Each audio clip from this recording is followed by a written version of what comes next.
The original Plague Tale was a great single-player story-focused experience. It was a pleasant surprise where many games want to take all of your time as they try to transform into these live service models. It is always refreshing to sit down and play something a little bit more traditional. A Plague Tale Innocence doesn't demand all of your time, just some of it to provide you with something both special and memorable. The stealth gameplay was simplistic yet engaging, as the developers would slowly introduce new elements to provide more depth to the experience. But what lifted everything about this first entry was its narrative and characters. Amicia and Hugo make for a compelling duo, and I was invested from start to finish to see where they would end up. After finishing the first title, it ends with both closure and a little bit left open to create some good discussion. So if a sequel never came, I honestly would have been satisfied. At least that was how I felt when I first played Innocence. Requiem picks up pretty much where the first ended, and in many ways it feels like the second half of the adventure, continuing right where the other one left off. I haven't finished it yet, but so far I'm really enjoying this, so today I'd like to dive into the sequel for a bit.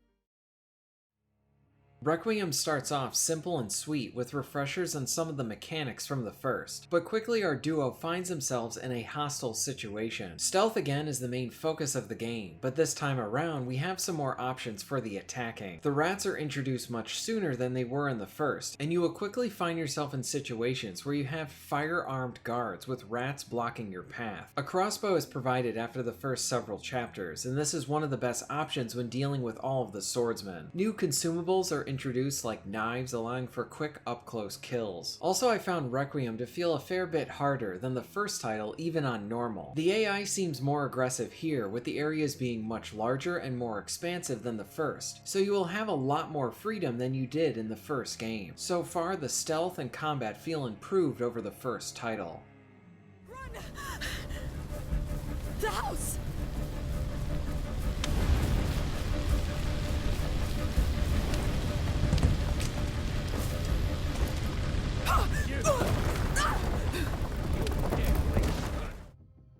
Let's start off with some of the basics. Many elements return to aid you in stealth. You can hide in tall grass to maintain cover, along with throwing pots and hitting metal to create distractions. Two additions to this is how grass can be destroyed. So if a guard is armed with fire and dies within a set of tall grass, then the grass will burn away and you can't use it again. This small detail is really cool and fits in with them dropping their torch, but it also has the player considering when they should or should not strike. If an enemy starts to investigate you, you can opt to quickly distract them once the prompt comes up. This gives you a little bit more time to reassess your next move. Should you use one of your knives so that you can eliminate the threat without drawing in more attention? Or do you quickly move to go to another position? This sort of acts like a second chance for the player, and it cannot be abused since this only really works well with one guard investigating. The environments themselves provide more hiding spots with being able to duck under stuff. This restricts your vision, but it can be really helpful in a pinch. I really like the addition of the knife, and it acts the same way the shiv did in the original Last of Us. This can be used for a quick silent kill, or it can be used to unlock special chests that provide you with very useful upgrade items. Because of this, I always found myself keeping one knife in my reserve so that I could always open a chest.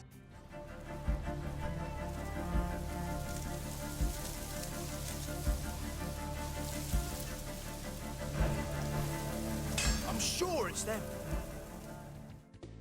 Amicia is a bit more aggressive to go with what she went through in the first game. Her sling returns and operates just like it did before. The sound and impact from hitting someone in the head with a rock is still satisfying, and the wind-up time does contribute to its fair share of tension when facing off against charging foes. Unlike the first, she can now take an additional hit before she dies. Unarmored foes can be strangled from behind as well. This is a nice option as you can take them out, but at the same time, this can cause other soldiers to investigate over the noise. Then there are some of the other bigger additions to the combat, like the crossbow. This can kill most enemies in one hit, and it's very deadly. I do have some concerns with it being that one of the later upgrades allows you to pick up used arrows. And considering how quick you can take someone down, this can make some of the later stealth sections and combat areas potentially easier, with the crossbow potentially being overpowered. But this is something I'll figure out as I keep going. Now, much of the first game provided the player with these fairly small to medium-sized areas for the stealth and combat. They sort of worked like puzzles as you tried to find the correct path through them. Now, Though there was some freedom here, some of the later areas had a lot of options that you could choose to get through. One thing that stands out a lot in the sequel is how much larger the areas are. From a gameplay standpoint, it feels like they kept everything from the first, and then added more on top of it. It feels like an expanded experience, and like a natural progression for the gameplay. This means that most of the combat areas I have been in has allowed for a lot of freedom in how I can approach them. You can opt to kill all of the guards, or just try to sneak past them. And since Requiem continues the compounding gameplay from the first, you will continually get more tools and ways to contend with the guards. The rats enter the game much earlier than the first, and with the first few chapters you are thrown into situations where you need to contend with both them and the guards. Fire is still your main means to keep them at bay. Torches return, and now you can even throw them if needed. Your fire rocks return, and added to this is tar, which will amplify your flames. Extinguish provides you with opportunities to put out fire, like enemy torches, to have the rats attack them. Pots can be used with your alchemy supplies, and now you can produce fire bombs, or bigger blasts. These can be upgraded further as a means to be new weapons against enemies as well. I found myself even experimenting with different ways to eliminate the opposition, so I was having a hard time getting past this one guy. So I had him see me to lure him into a heavy rat area, and then extinguish his flame, and now he wasn't a problem anymore. The bigger areas don't just mean more options for how you can tackle them, but Requiem highly encourages exploration, as you will find plenty of hidden supplies and upgrade pieces. Hugo's powers come back into play as now you have a Batman-like rat vision, along with being able to control the rats. The running away sequences return, and some of these are really impressive. Very simplistic mechanically, but a visual spectacle, especially with one of the buildings crumbling around you.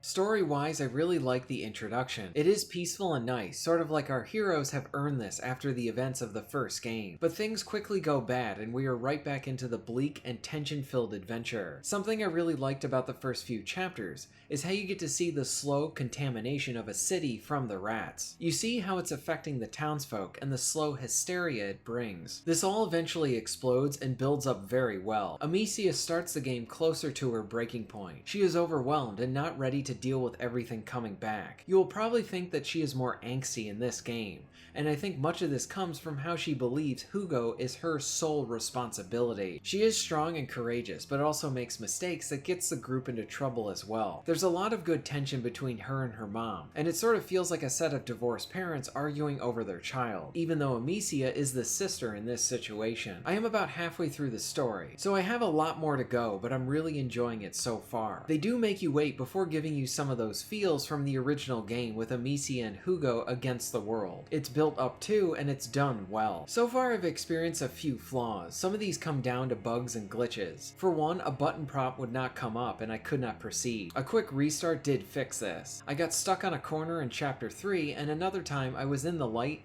and the rats were still able to kill me. This seemed like a glitch. Also, there were some times where it wasn't clear if I needed to use 2 of the same items to proceed. Like in the original, 1 attract might be sufficient, but you would need to use 2 in the sequel, so some of that can cause frustrations. And like I mentioned before, I really like the crossbow, but I am a bit concerned with how it can be used later on once you can pick up arrows.